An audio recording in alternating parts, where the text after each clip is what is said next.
समस्त प्रशंसा সেই মহান সত্তা আল্লাহ সুবহানাহু ওয়া তাআলার জন্য, যিনি আমাদের সৃষ্টি করেছেন। শুধুই সৃষ্টি করেননি, এই পৃথিবীতে সহস্র কোটি মাখলুকাত সৃষ্টি করার পরেও যিনি আমাদের এই মানব জাতিকে সর্বশ্রেষ্ঠ জাতি, সর্বশ্রেষ্ঠ মাখলুকাত এবং সর্বশ্রেষ্ঠ নবী মুহাম্মদে আরবি সাল্লাল্লাহু আলাইহি ওয়াসাল্লামের উম্মত হিসেবে প্রেরণ করেছেন, সেই মহান সত্তা আল্লাহ সুবহানাহু ওয়া তাআলার সংক্ষিপ্ত শুকরিয়া সুজুদ আদায় করি। তার নিজেরই শেখানো ভাষা দিয়ে সকলে এক বাক্যে পড়ি আলহামদুলিল্লাহ। গীতগ্রাম হাটতলা ফুটবল ময়দান নতুন ব্রিজ অঙ্গনের আপনারা যে দীর্ঘদিন যাবৎ ধরে ইসলামী আলোচনা সভার আয়োজনের পরিকল্পনা করেছিলেন, আজ 6 জানুয়ারি 2024 আল্লাহ সুবহানাহু ওয়া তাআলা আপনাদের এই আলোচনা সভাটিকে কবুল করেছেন। এই জন্য মহান সত্তা আল্লাহ সুবহানাহু ওয়া তাআলার আরও একবার শুকরিয়া সুজুদ পড়ি, সকলে পড়ি আলহামদুলিল্লাহ।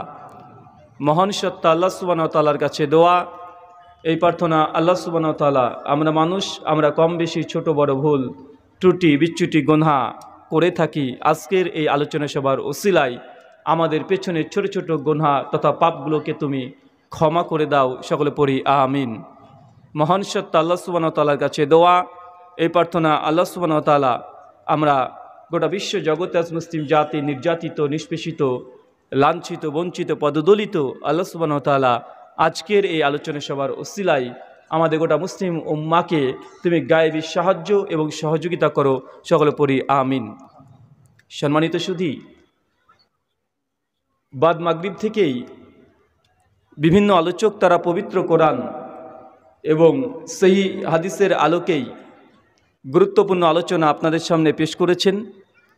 আজকের এই আলোচনা সভার অন্তিম লগ্নে আপনাদের সামনে উপস্থিত হয়েছি। কিছু কথা পবিত্র কোরআন এবং হাদিসে মুবারাকা থেকে বর্তমান প্রেক্ষাপটকে সামনে রেখে কিছু কথা বলার উদ্দেশ্যে। আলোচনা পূর্বেই ছোট্ট একটি হাদিসের অনুবাদ, যেটা আমাদের নবী আজ থেকে 1400 বছর আগে তিনি বলে গেছেন।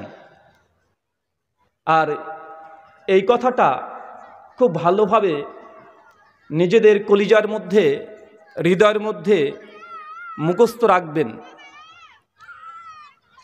ইসলাম নির্ভর করছে একমাত্র কোরআনুল করিম তথা আল্লাহ সুবহানাহু ওয়া তাআলার ওহী, আর 2 মুহাম্মদে আরবি সাল্লাল্লাহু আলাইহি ওয়াসাল্লামের আদেশ, নিষেধ, উপদেশ, তার কর্ম।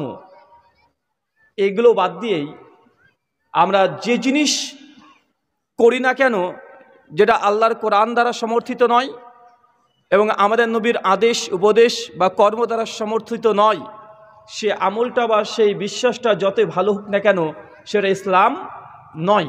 কথা কি বুঝতে পারছেন? 2 নম্বর বিষয়, যে ইসলাম এটা এমন একটি জীবন ব্যবস্থা, একটা ধর্ম, এটা আজ থেকে 1400 বছর আগেই আল্লাহ সুবহানাহু ওয়া তাআলা আমাদের নবীর মাধ্যমেই ইসলামটাকে কমপ্লিট, সম্পূর্ণ করে দিয়েছে। একদম কমপ্লিট, সম্পূর্ণ। কেউ যদি মনে করে যে ইসলাম এটা একটা অসম্পূর্ণ দিন, অসম্পূর্ণ ধর্ম, তাহলে তার ইমানের এখনো দুর্বলতা আছে। বা ইসলাম সম্পূর্ণ না অসম্পূর্ণ? জোরে বলেন। এই সম্পূর্ণ করার জন্য আল্লাহ সুবহানাহু ওয়া তাআলা তিনি কি আমাদের হুজুরদেরকে দায়িত্ব দিয়েছেন, না আমাদের নবী আলাইহিস সালামকে দায়িত্ব দিয়ে প্রেরণ করেছিলেন? কথা বলেন। এই দায়িত্ব কার? ইসলামকে কমপ্লিট করা আমাদের মতো হুজুরদের, না আমাদের নবী আলাইহিস সালাম তিনি কমপ্লিট করে দিয়ে একদম বিদায় নিয়েছেন? কোনটা? এই দায়িত্ব ছিল মুহাম্মদে আরবি সাল্লাল্লাহু আলাইহি সাল্লাম তার উপরে, আর তিনি এই দায়িত্ব কমপ্লিট করেছেন। সহিহ বুখারী কিতাবুল হজ হাদিস নাম্বার 1741। আল্লাহর নবী বিদায় হজ্জের ভাষণের সময়তে সমস্ত সাহাবা রাদিয়াল্লাহু আনহুম প্রায় 10,000-এর অধিক সাহাবীদেরকে সামনে রেখে আল্লাহ রসুল একটা প্রশ্ন করেছিলেন। তিনি বলেছিলেন যে আলাহাল বাল্লাগতু, হে আমার সাহাবীরা, আমি তো দুনিয়া থেকে বিদায় নেওয়ার সময় চলে এসেছে, ইসলাম কমপ্লিট হয়ে গেছে। পবিত্র কোরআনে আল ইয়াকমালতু লাকুম দীনাকুম, আমি দিন ইসলামকে কমপ্লিট করে দিয়েছি, আর চলে এসেছে, অতএব আমাকে দুনিয়া থেকে চলে যেতে হবে। তো আল্লাহাল বাল্লাগতু, আল্লাহ সুবহানাহু ওয়া তাআলা যে দায়িত্ব, যে দায়িত্ব আমাকে দিয়েছিল, আমি কি তোমাদের কাছে সমস্ত দায়িত্ব আমি কমপ্লিট করে তোমাদের কাছে পেশ করতে পেরেছি?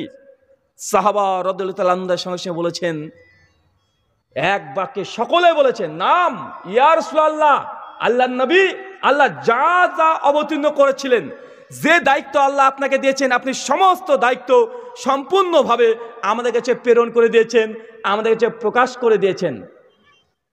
আল্লাহর নবীর সঙ্গে সঙ্গে তার শাহাদাত আঙ্গুলটাকে আসমানের দিকে ইশারা করে বলছেন, আল্লাহুম্মা শাহাদ, আল্লাহুম্মা শাহাদ, আল্লাহুম্মা শাহাদ, হে আমার রব আল্লাহ, তুমি সাক্ষী থাকো, আমার উম্মাত এই সাক্ষী দিয়ে দিয়েছে যে আমি পুরোপুরি যা তুমি অবতীর্ণ করেছিলে সব কিছু আমি মানুষের সামনে প্রকাশ করেছি, কিছু আমি গোপন রাখিনি। তার মানে আমরা কি বুঝলাম এই হাদিস থেকে? ইসলাম কমপ্লিট, সম্পূর্ণ, এটা অসম্পূর্ণ কোনো ধর্ম নয়। এখন কেউ যদি তারপর ইসলামকে পেয়ে খুশি না হয়, নিজের ইচ্ছে মতো কোনো ইবাদত, নিজের ইচ্ছে মতো কোনো আমল, নিজের ইচ্ছে মতো কোনো চিন্তা চেতনা যদি করার চেষ্টা করে, ভাই বলেন তো ইসলাম এটা গ্রহণযোগ্য হবে? একটা উদাহরণ দিয়ে বুঝতে পারবেন। ওই স্টেজের উপরে একটা বোতল রাখা আছে, বোতলটাতে পুরোটাই পানি আছে না ভাইজান? এই পানিটার দাম 7-8-10 টাকা এই বোতলটার দাম। এখন কেউ যদি সে বলে যে রুহুল আমিন ভাই, আপনার এই বোতলের মধ্যে আমি এখন স্প্রাইট বা 7 আপ বা লিমকা বা কোকোকোলা বা ম্যাঙ্গো বা ফ্রুটি এই জাতীয় কোনো জিনিস আপনার এই বোতলে আমি প্রবেশ করাতে চাই, ভাই বলেন তো ভর্তি এই বোতলে নতুন করে আপনি যদি ম্যাঙ্গো বা ফ্রুটি অথবা যে কোনো ড্রিঙ্ক আপনি প্রবেশ করাতে চেষ্টা করেন, আপনি সফল হবেন? কেন বলেন তো? এই বোতলটা কি আছে? এটা পূর্ণ আছে, সম্পূর্ণ। তা আপনি যতই চেষ্টা করেন না কেন, বাইরে থেকে কোনো জিনিস আর ভেতরে প্রবেশ করানো সম্ভব নয়। সম্ভব তখনই যে আপনি স্প্রাইট প্রবেশ করাচ্ছেন, কিন্তু বোতলের পানি আস্তে আস্তে আস্তে আস্তে পড়তে শুরু করছে, আর কিছু কিছু অংশ এই স্প্রাইট বা কোকোকোলা এই বোতলে তখন প্রবেশ করতে পারে। এছাড়া কোনো উপায় আছে? মানে বোতলে কিছু পানি বের হবে আর কিছু জিনিস বাইরে থেকে প্রবেশ করবে। তো ইসলাম যদি কমপ্লিট কোড অফ লাইফ হয়ে থাকে, সম্পূর্ণ দিন, সম্পূর্ণ জীবন ব্যবস্থা হয়ে থাকে, তো আপনি যদি চেষ্টা করেন বাইরে থেকে কোনো কিছু যেটা কোরআন সুন্নাতে নেই, আল্লাহ নবী দেয়নি, আপনি ভালো মনে করে কিছু প্রবেশ করাবেন, তো এখানে ঢুকতে তখনই সম্ভব যখন আল্লাহ নবীর আনিত দিন থেকে কোনো জিনিস আপনি ছুঁড়ে ছুঁড়ে ফেলে দিবেন, তারপরে আপনার জিনিসটাকে প্রবেশ করাতে পারবেন। কথা কি বুঝতে পারছেন? এর একাধিক উদাহরণ আপনাকে দেওয়া সম্ভব। আল্লাহ নবী বলছেন, মানুষ যদি মারা যায় তার সমস্ত আমল বন্ধ হয়ে যায়, ইল্লা সালাসা, 3টি আমল থেকে থাকে। কয়টা আমল? 3টি আমল। তোমাদের এক, আপনার নেককার কোনো পরহেজগার যদি সন্তান থাকে, বাবা মারা গেছে, মা মারা গেছে, ছেলেটা যদি আল্লাহর কাছে কেঁদে কেটে দোয়া করে যে আল্লাহ তুমি আমার বাবাকে আমার মাকে তুমি যাবতীয় গুনাহ থেকে তুমি ক্ষমা করে দাও, ছেলে যদি দোয়া করে, বা এই দোয়া আল্লাহ সুবহানাহু ওয়া তাআলা বাধা ছাড়াই এই সন্তানের দোয়াকে আল্লাহ কবুল করে নাই। 2, যে ব্যক্তি মারা গেছে সে তার জীবদ্দশাতে এমন কিছু আমল করেছিল যে আমলটা মৃত্যুর পরেও দুনিয়াতে রয়ে গেছে। এই আমলটার কারণেই মানুষ যখন মারা গেছে, কবরে আছে, কিন্তু তার আমল এখনই স্থায়ী আছে দুনিয়াতে, মানুষ ভোগ করছে। এই আমল, এই কর্মের কারণেই ওই মানুষ মৃত্যুর পরেও কবরে নেকি পেতে থাকবে। যেমন উদাহরণ, আপনাদের এলাকায় একটা মসজিদ আছে, হতে পারে মসজিদে কোনো ফ্যান ছিল না, কোনো ফ্যান ছিল না, আপনার বাবা মারা গেছে, মা মারা গেছে, আপনি বললেন মসজিদের যত ফ্যানের প্রয়োজন আমি দিয়ে দেব। বা মৃত ব্যক্তি যে মারা গেছে, মারা যাওয়ার পূর্বেই সে গোটা মসজিদে একদম ফ্যান লাগিয়ে দিয়েছে, বা অজুখানা যা প্রয়োজন সে অজুখানার জন্য টাকা দিয়ে দিয়েছে। কিন্তু এই ব্যক্তি এখন মারা গেছে, কবরে আছে, কিন্তু অজুখানা আছে না নাই? কথা বলেন, অজুখানা আছে না নাই? টিউবওয়েলটা আছে না নাই? মানুষ অজু করছে কি করছে না?